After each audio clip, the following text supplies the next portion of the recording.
Pak Ustaz, di tempat saya sahabat salam biasanya salaman ke kanan dan ke kiri. Suatu hari saya sholat di tempat lain lalu saya ingin bersalaman, tapi orang tersebut menolaknya.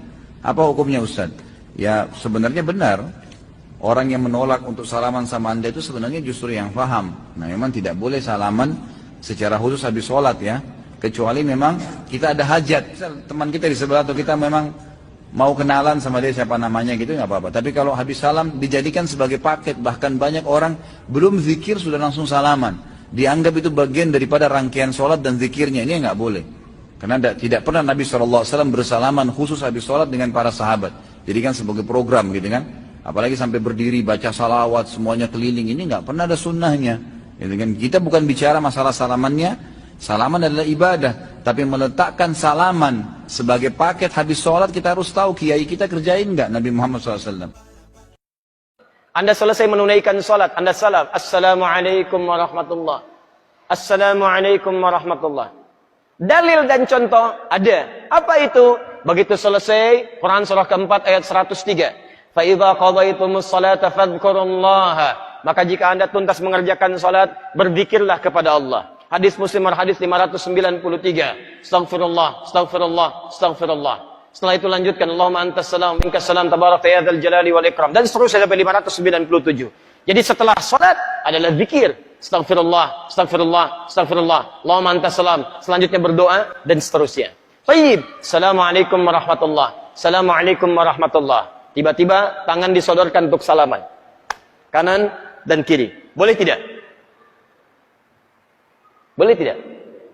Yang boleh angkat tangan. Yang tidak boleh angkat tangan. Yang wallahu a'lam, enggak usah angkat tangan. Karena waktu kita mau habis di sini. Lihat sini. Untuk menentukan boleh dan tidak, tadi kaidahnya. Lihat, ini sederhana. Cuman satu bagian dari kalimat, tapi maknanya dalam. Boleh dan tidak, jangan asal bicara ini boleh, ini tidak. Anda tidak boleh menghukumi sesuatu di syariat kecuali memahami ketentuannya. Apa landasannya? Mana dalilnya untuk menentukan boleh? Anda tidak paham dalil, jangan bicara hukum. Kata Imam Malik, Anda hafal 100.000 hadis tapi tidak memahami isinya, jangan bicarakan tentang hukumnya. Apalagi Anda yang tidak hafal hadis baru tahu terjemahannya, tiba-tiba memberikan hukum pada orang lain, itu yang bahaya. Awas, hati-hati. Nah, bagaimana menentukannya? Apa dalilnya? Tayyib. Hadis riwayat At-Tirmidzi menyampaikan dari Nabi SAW, "Ma min muslimaini yaltaqiyani fayatasafahani illa ghufira lahuma qabla an yatafarraqa." Tidaklah dua orang muslim bertemu dimanapun kapanpun, catat kalimat itu, dimanapun kapanpun, mau di dalam masjid, mau di luar masjid, mau di kantor, mau di rumah, kapanpun dalam kondisi yang dibenarkan, mau setelah sholat, mau di luar sholat, yang dibenarkan, karena di dalam sholat gak mungkin Allahu Akbar, Allahu Akbar, mustahil. Dalam kondisi yang dibenarkan, ba'da salat, Assalamualaikum, Assalamualaikum. Di luar masjid, fayatasafahani, tiba-tiba keduanya bersalaman. Salaman. Ghufira lahuma qabla an yatafarraqa. Maka diampuni dosa-dosa yang pernah melekat pada keduanya. Pada keduanya. Ini pernah membicarakan keburukan pada orang ini pernah berprasangka yang tidak baik, tiba-tiba salaman. Tapi salamannya menggunakan tasafah. Dari kata safaha, sesuatu yang lapang hatinya.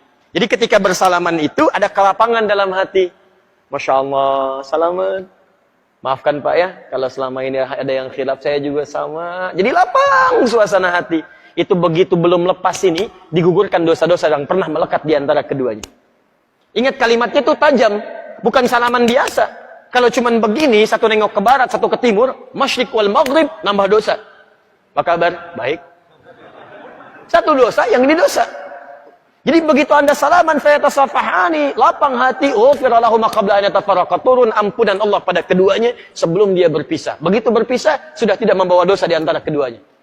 Baik. Sekarang persoalannya, Assalamualaikum warahmatullah. Assalamualaikum warahmatullah. Tiba-tiba salaman. Tek kanan, tek kiri. Dalilnya ada yang tadi. Karena hadis tadi tidak membatasi. Mau ba'da salat, mau di luar masjid, mau jadi dari salat, yang penting salaman. Boleh tidak? Boleh kalau bicara dalil, itu boleh. Cuman persoalannya, contoh tidak ada. Kaidah mengatakan kalau tidak ada contoh, ya tidak ada masalah. Yang penting ada dalil. Karena patokannya dalil ada. Karena tidak setiap kesempatan Nabi mencontohkan itu. Dalilnya ada. Tapi kaidah mengatakan, kalau dalil plus contoh bertemu dalil tanpa contoh, maka dahulukan dalil plus contoh dan akhirkan dalil tanpa contoh. Paham?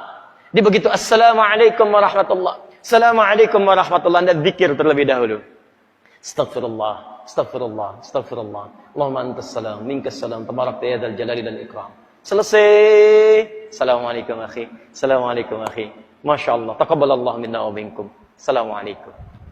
Makanya Nabi selesai salat, beliau bersalaman. Sahabat mengejarnya. Ada Anas mengejar Nabi, dan sebagian mengejar Nabi, salaman mengejar Nabi SAW. Hadisnya sahih. Bahkan di Al-Bukhari.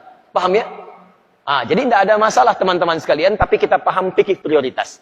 Kecuali ada orang yang belum paham. Tiba-tiba Anda sedang berzikir, astagfirullah, astagfirullah. Tiba-tiba tangannya begini kepada Anda. Anda sedang berzikir, tangan sahabat Anda diulurkan kepada Anda seperti ini. Assalamualaikum. Mana hukumnya? Menjawab dulu salaman, atau Anda kemudian meneruskan zikir Anda? Assalamualaikum. Astagfirullah. Astagfirullah. Hati-hati. Setiap penghormatan pada seseorang, maka kaidahnya menjawab penghormatan itu wajib hukumnya, didahulukan. Dibandingkan meneruskan sunnah yang dilakukan.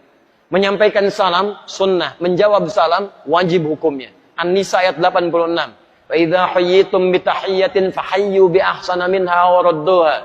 Jika Anda diberikan penghormatan dalam bentuk salam kalimat, atau dalam bentuk ekspresi, atau dalam bentuk gestur, maka wajib Anda meresponnya dengan yang lebih baik daripadanya. Dengan kalimat assalamualaikum, jawab dengan yang lebih baik. Waalaikumsalam warahmatullahi wabarakatuh. Assalamualaikum warahmatullahi, waalaikumsalam warahmatullahi wabarakatuh. Menyampaikan sunnah, menjawab wajib hukumnya. Maka dalam keadaan Anda berzikir, ada orang menyodorkan tangan, respon tangannya. Waalaikumsalam. Zikir, astagfirullah. Astagfirullah. Merespon, please ada nilai dakwah di dalamnya. Paham ya? Assalamualaikum. Astagfirullah. Cari masalah Anda. Cari masalah. Gak direspon. Jenggot baru 3, gak ngerespon. Jadi ke jenggot lagi ya. Apa hubungan salaman dengan jenggot? Yang salaman tangan, yang disoal jenggot. Jadi sudahlah. Ya, hal-hal yang tidak penting, lupakan aja gitu kan. Lupakan aja. Jadi makanya luaskan wawasan kita. Pelajari dengan lebih baik dan tempatkan hukum sesuai dengan tempatnya. Sehingga setelah belajar, yang biasa salaman pun mengerti. Oh, rupanya zikir didahulukan. Habis zikir saya salaman. Maka dia tungguin habis zikir. Begitu mau salaman, pulang. Ya, bisa itu kan? Mungkin besok salamannya. Bismillah. Enaknya. Jelas ya?